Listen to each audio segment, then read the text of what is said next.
regarding the Forest Management Advisory Committee, which is abbreviated as FMAC. FMAC, yes. FMAC, isn't that special? And the discussion of an Appendix D for Granite County to invoke coordination status to influence federal and state land use. So Linda, where are we at with this, and can we have a discussion? Yes. You can't act on it, but we can have a discussion. You can have a discussion about it. And the FMAC board came forward asking for this to be put into the growth policy. It already is, it's one of those things that's already mandated by federal law. However, I don't know who recommended it go into the growth policy, but you know, usually when the federal people like Forest Service, they always ask, well, can I do growth policy?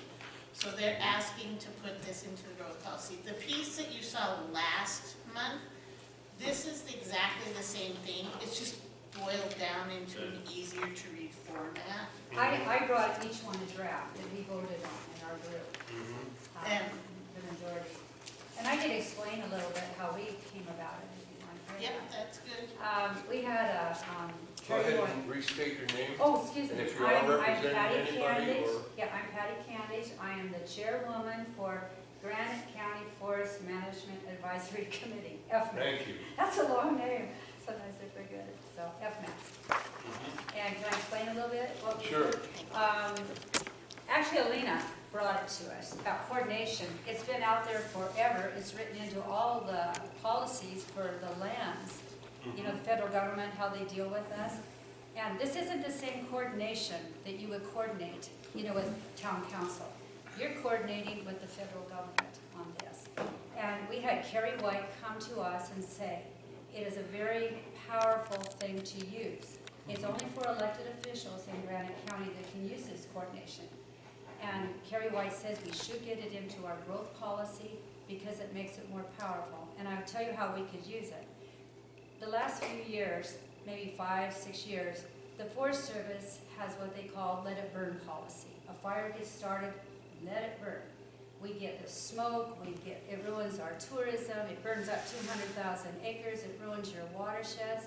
Okay, with coordination, the county commissioners can go out and they'll call the Forest Service and say, we have it in our growth policy and we are going to sit down on an equal basis with you, because that's what the law says, equal basis with the federal government.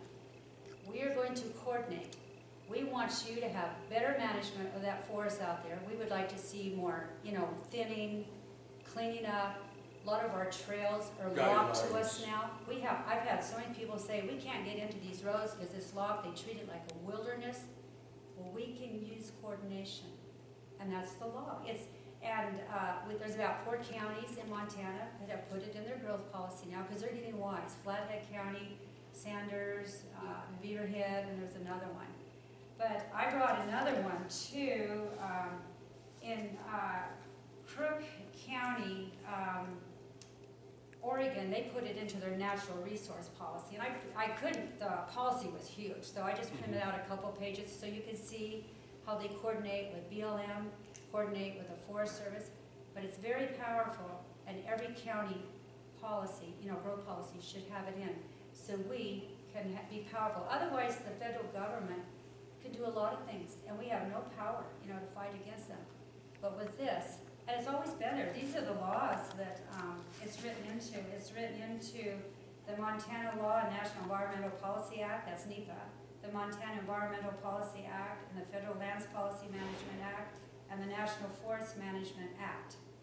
But I think with our forests, the shape that they're in, we need to have better control of how our government treats us, you know, in Granite County. You know, I gave one of those in Elena, that land use plan.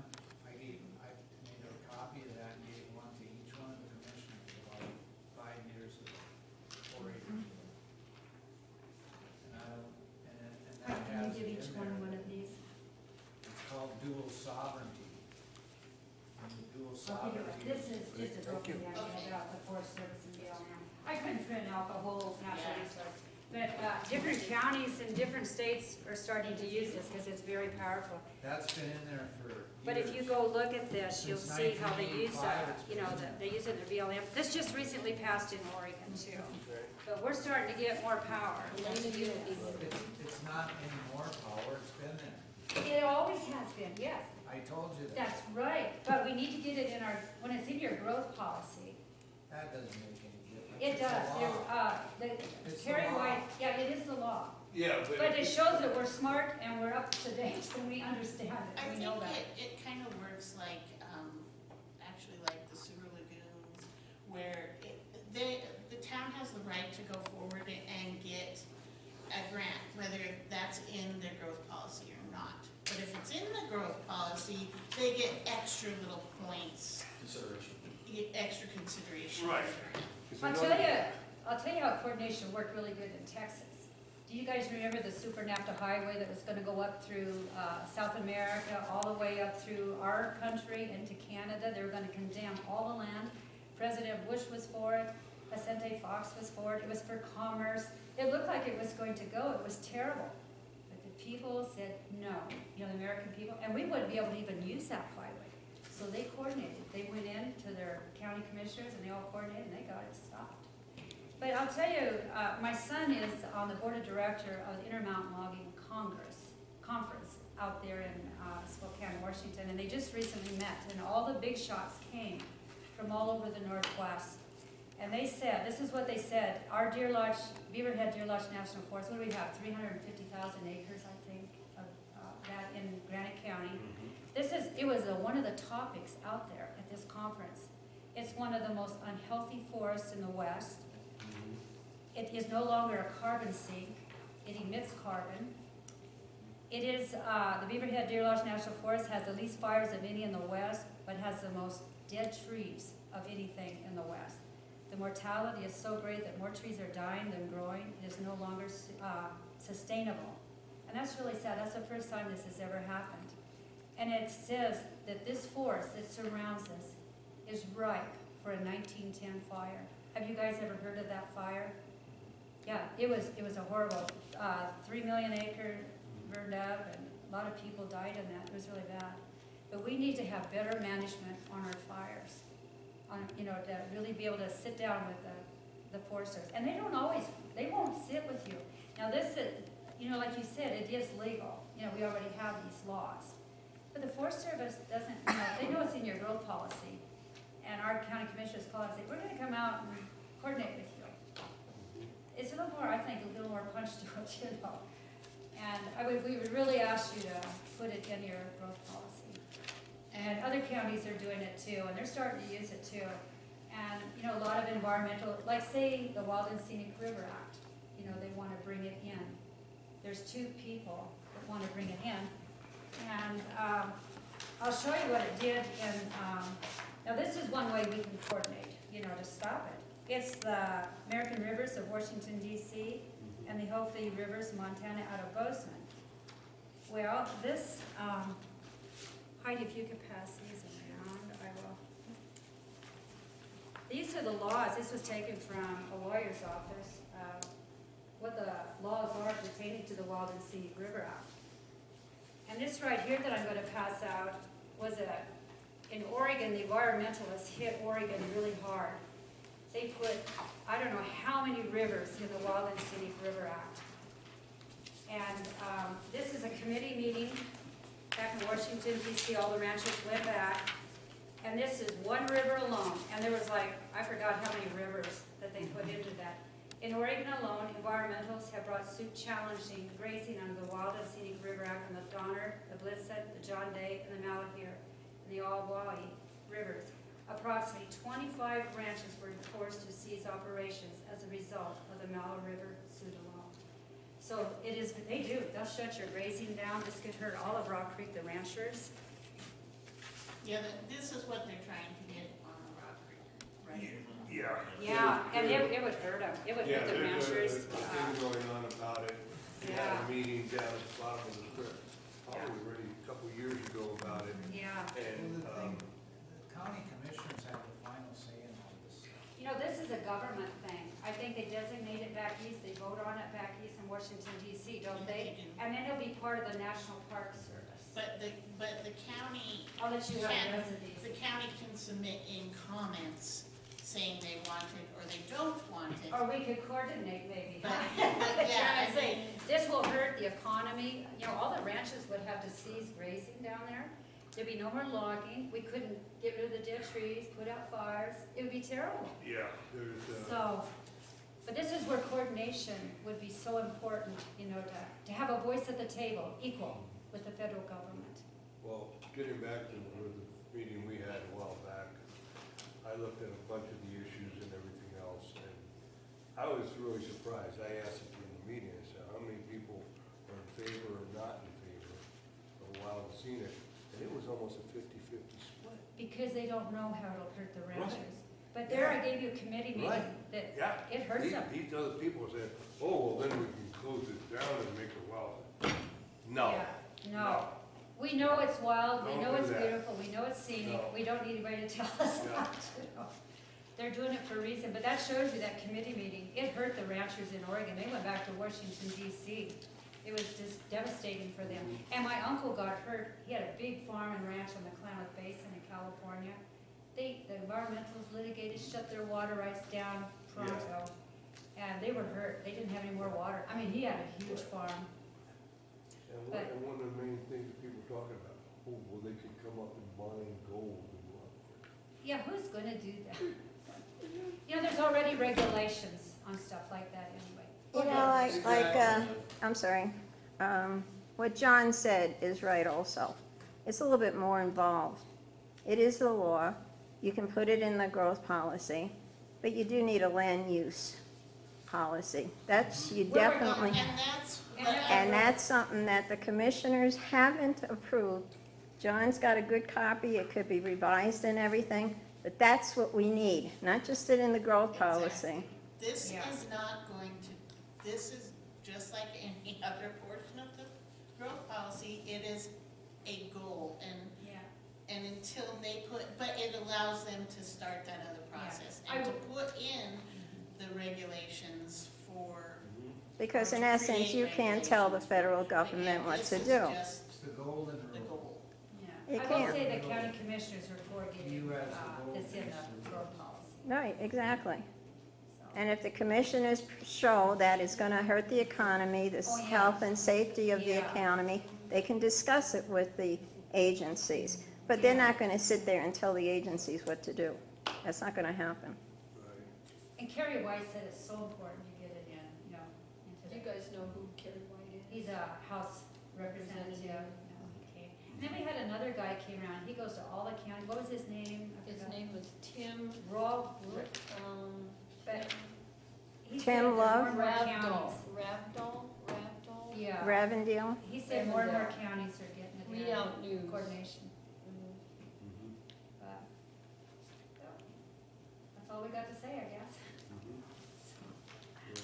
But I think we need to definitely protect, you know, these fires are gonna get so bad, it could burn a lot of ranches up, you know, I just, Well, I know, and Chuck doesn't want to listen to it, but he gets all up in a huff, but when Cameron, before Cameron got appointed Forest Service chief or whatever he is, he said, you know, he was in the running, he said, we're gonna put these fires out, because after 2017, he said, I'm not dealing with this. He said, I'm putting these fires out. And I said that to Chuck, and he got all mad at me. And it's like, well, I'm just telling you what he told me on a friend basis, one-on-one, or riding horseback. He said, I'm tired of this smoke. He said, it's dangerous. It helps all. Chuck wants the fires put well, out. I know it, but when I told him Cameron said that, he said, oh, baloney, he wants to let it burn. Yeah, I don't know. I think Cameron put the fires out last summer, he Oh, got on it absolutely. right away. You know, we have a logging business, and sometimes the ranchers call us to go put it out, you know, because they know that if the Forest Service comes, you know, it's just gonna be a mess. Well, and I think, but I think working together, you know, is what it takes. Yeah, I mean, get the ranchers, get the excavators out there, you Yeah. know, whatever it takes to get it out. there's another thing too in the laws, NEPA, that's one of the laws. Now, before, unless you use coordination, the Forest Service can just hire anybody to go out and do a controlled burn. Now, there's 3 lawsuits that happened in the last 10 years, with, I think down around Drummond, because someone went out and did a controlled burn. Now in New Mexico, I think someone did a controlled burn and they burned 200 homes down. But in NEPA laws, the Forest Service has to hire someone that can do that level of burn or better, but not under it. And see, they'd have to follow more protocol if we get this coordination in. And I think it would protect our, but I would like to opt to that encourage more logging, because we have like, what, 4 mills, little mills And I stuff. think everybody should put a concrete driveway, don't tell what we want. If you go look at the private, if you go look at the private land, we do a lot of logging on it. That's where all the elk hang out. If there's a fire, they get it out right away. It's It looks nice. and my son was out in Washington at Potlatch. I think that's the name. It's like Warehouser, where they have their own timber and all that. Kevin was just amazed. They have sustainable growth, not more dying than they're taking. It's healthy. If a fire gets started, man, they're on it right away. They do on steep ground. You can't believe they call it, I forgot what it is, but they're in harnesses going down these mountains in these cutting machines. It's just What incredible. happens when, and I think this is where the problem is, they have some big timber sale that got halted now because of a lawsuit over by Bozeman or something. Yeah, a lot of litigation. Quick question, who's on your committee, your FBAC? Alina, Okay. Heidi, me, Sue Peterson, Chuck Leiser, and Bill Antonelli. There's 7 of us. Margie And I know what Lee, it's like. Margie. Oh, Margie, yeah, Margie, what? Margie Lee. Margie Lee.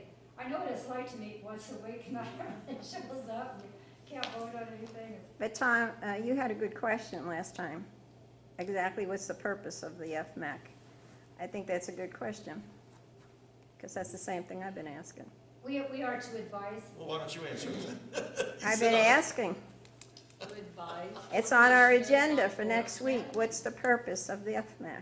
As chairman, I have been educating our group, because I come from a logging family, and logging is different nowadays. I bet you didn't know that everybody on our logging crew takes forestry classes, at least 30 to 50 hours a year. We are certified under a UN program called Sustainable Forest Initiative. They come out and they audit our site. They don't even tell us. There'll be maybe 15 of these environmental groups and all that. They come to our site. Logging is different. But I'm the chairman, and I have been educating these people on what happens in the forest now, how it's so different, how logging is really good. The loggers, they know more sometimes than the rangers we have out here. But we really would like to encourage more logging, more thinning. And a lot of your trails, have you been up there where it's all like this? You can't even get in. It is a mess. And this is what I think our group is supposed to do, is to we advise the county commissioners to go and coordinate with the Forest Service and say, this is what we think should be done. So, and we're pushing for better, everyone benefits, from a good active forest management. So. Yep. Do you have any questions? No, I don't. Okay.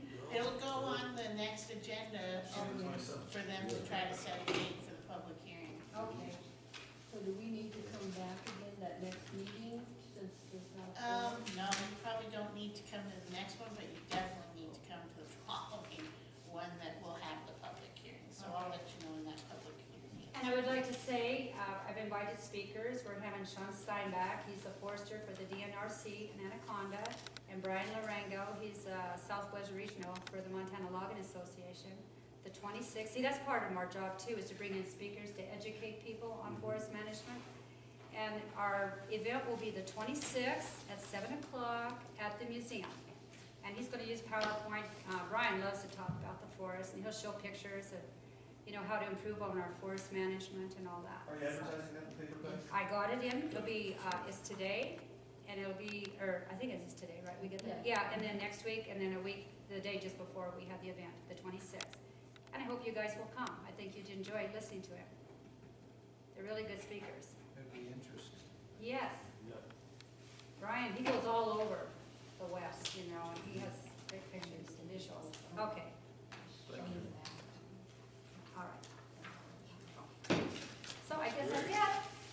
thank you for the input and the information. You're welcome. You know, a really good read, I found it online, it's called The Evolution of the Forest Service. It started in 1897, and then it went all the way through with really good rangers and a lot of logging and management. It said in the old days, you'd rather beat up your mother than you would a forest ranger because they were so well thought of, but they were good. But then in the 1990s, it changed. You had wildlife biologists that became rangers. You had environmentalists that had no forest management. None. I sit down with a lot of Part environmental United groups. Nations- Huh? Part of United Nations Agenda 21. Oh, yes, Agenda 21, they're all so hooked into this, it's terrible.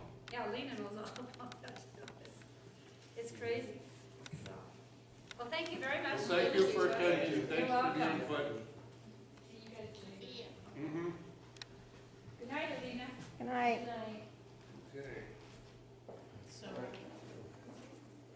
County Growth is 6 for next month as well. yep, everything, And minutes. And minutes. and we'll have one more 7 minutes now, and, So just keep this whole packet for next month. yep. Public comment. So you're not out 28 more staples or 28 more vehicles. I have a lot of paper floats in there. You're good Well, I for- like One of it. my questions to Linda about this stuff with the Forest Service, I know that the commissioners were going through a big hassle with the road repairs in Granite County through the Forest Service and coming up with values of money of what it's gonna cost to do this. And we are a very poor county, obviously, by number 46. And yet, the Forest Service wants to pay us $1,000 a mile, and we're saying we need at least $1,500, if not $2,000 a mile for repair and maintenance. And we get no input. It's like, well, it doesn't matter. This is what we're gonna give you. And hopefully this will give some input to where, you know, hey, by law, has to be agreed upon, and we need to make a decision on it. You just can't come in and arbitrarily say, we're just gonna give you 1,000 miles. Okay, $1,000 off the a record. mile. I'm putting this off the record, okay? I mentioned this stuff here too, Oh, part of okay. what we were talking about before. But yeah, any public comment? Miscellaneous? The only thing I had was about the planning board members that we need to send up Mhm. through. But I mean, I think it'll just sort of naturally occur here in the next 2 months, and I will send It'll notice. naturally occur that Their Right. positions are coming up, yeah. Right. Yeah, September. Yep. Right, yeah. So I will send notice to the commissioner, so we're talking 2 meetings, Susan hasn't been to a meeting since November. Since November, yeah, and I don't recall seeing Jim in quite a while. yeah, Jim maybe hasn't a been year. here since the one before that, I think. Linda would have to look through the records and the minutes and Oh, Maybe, yeah. maybe it's a See good who time for you is- to publish something about our and attendance get us an idea. of last year. Yeah, because I mean, like I said, it's Okay, Maybe that's the way to address it. Can I say something? okay, here we go. I think if, again, I'm not sure, but I think a letter should be written from the planning board. Ask them a week to respond. And then if not, then you just say, that's it, you're off. And then you get the county to advertise for somebody to replace them. I think that's the way it should work. Because you're down 2 since November, and 1 longer than that, Jim longer than that. So I really think, Yeah, I don't know exactly what we can do by law. Linda would have to look into that and That's a see. decision for the Yeah, commissioners. I- They're all appointed. I think sending them a, But I think we need to have a come to Jesus Right. meeting before, excuse me, Just and see sending if they're in it or not. them ask for their- information. Ask for them to refocus, and, I'm sorry, I wasn't trying to interrupt, but I think Tom's in this. yeah, I think Tom has a Yeah. very, Yeah, if it's haying, Matter on things, set. calving, or whatever, that's understandable.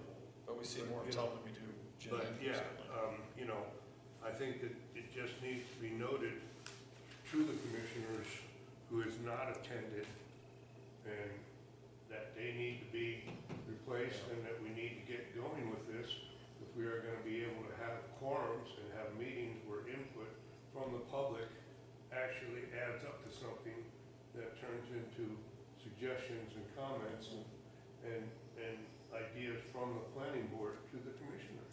Yeah, it is a little embarrassing on their watch that we do it 2 moves in a row.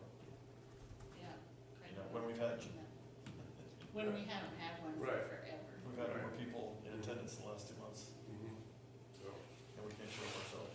so Linda, you can do that and Yep. let us know I'll what, send them. what you do come up with. And from there, maybe the commissioners might act a little sooner because they mean, I'm not coming over here. I got better things to do. I had plenty of other things to do this evening, and we have to do this again, essentially the same thing for another 2 hours, Yep. in 3 weeks. All righty. Not that, we're, everybody's time. Elena, did you want to say anything else? Was that No, that's just it. your comment? Okay. All right, thank you. But we can